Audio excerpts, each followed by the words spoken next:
sog'inib ketgan ayol dunyoda yagona tildir. Ayol aziz ona, opa-singildir.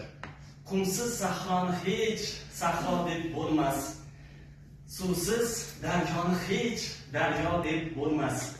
Dunyo siz ayollar bilan yoqimli, pokli. Ayolsiz dunyoni hech dunyo deb bo'lmas. Biz hamisha ayollarga, muhtaram opa-singillar, sizlarga hurmat, ehtiromdan so'z aytishadi-ku. Daryolarning adog'i bor, ummonlarning adog'i bor, sahroyu cho'llarning, ufqqa tutash yo'llarining ham adog'i bor. Lekin ayollarga aytiladigan ta'riflar, tavsiflar, maqtovlarning adog'i chegarasi yo'q. Shunday ekan, biz ojiz. Ertaga keladigan bayramingiz bilan barcha yigitlarimiz nomidan tabriklaymiz. Hamisha shunday go'zal bo'lib, ochilib yuring, yuzlaringizdan kulgi tabassum arimasin. Biz sizlarni yaxshi ko'ramiz.